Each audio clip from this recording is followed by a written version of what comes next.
Good morning बच्चों, welcome to my channel. बेटा आज हम क्लास 8 की विज्ञान की वर्कशीट करेंगे। ठीक है, वर्कशीट नंबर 9 जो कि डेट 23 अक्टूबर की है। चलिए स्टार्ट करते हैं। वायुमंडल में 78% नाइट्रोजन है, ये तो सभी को पता है।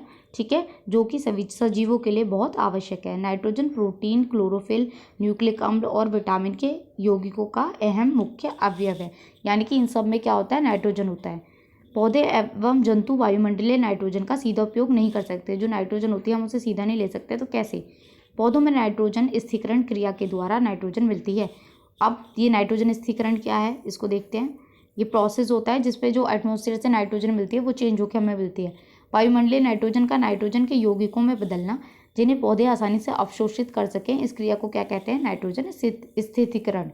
फलीदार पौधे वर्ग के पौधों की जड़ों में राइजोबियम नामक जीवाणु मिलता है बेटा। ठीक है, तो क्या होता है, जो नाइट्रोजन के स्थिरीकरण में सहायता करता है। जो फलीदार पौधे होते हैं ना, जैसे दाल वगैरह हो गई, उनके जड़ों में क्या होता है, राइजोबियम नामक जीवाणु मिलता है, जो हमारे एटमॉस्फेयर, जो वातावरण से हमें नाइट्रोजन मिलती है, उसको चेंज कर देता है। कभी कभी बिजली के कड़कने पर भी नाइट्रोजन का स्थिरीकरण होता है। आज हम चक्र पढ़ेंगे। ये बेटा नाइट्रोजन चक्र है। ठीक है, मिट्टी में उपस्थित जीवाणु, यहाँ देखिए, आप इस चक्र को देखिएगा। नीले व हरे शैवाल वायुमंडल की नाइट्रोजन को नाइट्रोजन के यौगिक में बदल देते हैं। देखिए, जो मिट्टी होती है, मिट्टी में जो उपस्थित होते हैं, जो जीवाणु होते हैं, और नीले हरे शैवाल जो होते हैं, वो वायुमंडल से जो नाइट्रोजन मिलती है उसको नाइट्रोजन के यौगिक में बदल देते हैं। फिर क्या होता है, ये नाइट्रोजन यौगिक मिट्टी में चले जाते हैं।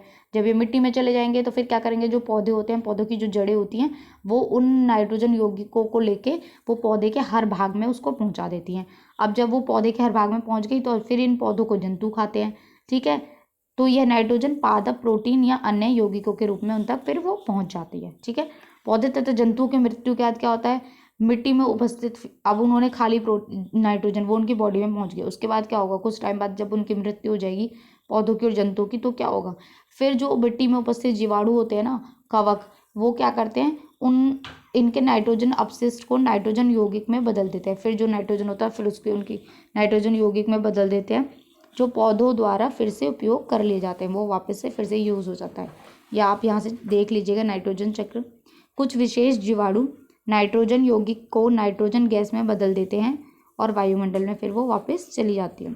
इस तरह से वायुमंडल में नाइट्रोजन की मात्रा लगभग स्थिर रहती है। क्वेश्चन आंसर देखते हैं। फर्स्ट क्वेश्चन, सेम और मटर की जड़ों में कौन सा जीवाणु पाया जाता है? राइजोबियम। अभी हमने यहाँ पे पढ़ा है। ठीक है, फलीदार पौधों में क्या पाया जाता है? राइजोबियम नामक जीवाणु। फर्स्ट ही हो गया आपका। सेकेंड क्वेश्चन, नाइट्रोजन का स्थिरीकरण किन किन विधियों द्वारा होता है? तो बेटा 2 विधियों द्वारा होता है। ठीक है, ये हमने ऊपर पढ़ी है। फर्स्ट ये वाली विधि है आपकी, राइजोबियम की वजह से होता है। सेकेंड बिजली कड़कने की वजह से भी होता है।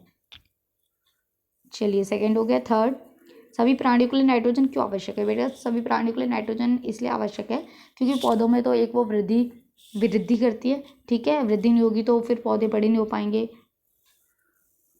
और प्रोटीन्स बनने में भी वो मदद करती है।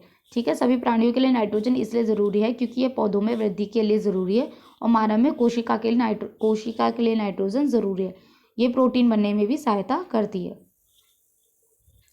चलिए, फोर्थ क्वेश्चन, वायुमंडल में नाइट्रोजन की मात्रा कैसे स्थिर रहती है? नाइट्रोजन चक्र बनाकर स्पष्ट कीजिए। तो बेटा ये तो आपको यहाँ से पूरा लिखना पड़ेगा। ठीक है, और आप ये पिक्चर बना लीजिएगा। ठीक है, या फिर आप खाली पिक्चर्स भी बना सकते हैं, लिख लेंगे तो और बेटर रहेगा, आपको अच्छे से समझ आ जाएगा। चलिए, यहाँ आपकी वर्कशीट कंप्लीट होती है। आई होप आपको अच्छे से समझ आई हो। तो प्लीज़ चैनल को सब्सक्राइब करें, लाइक करें, कमेंट करें और अपने फ्रेंड्स के साथ शेयर भी करें। Thank you.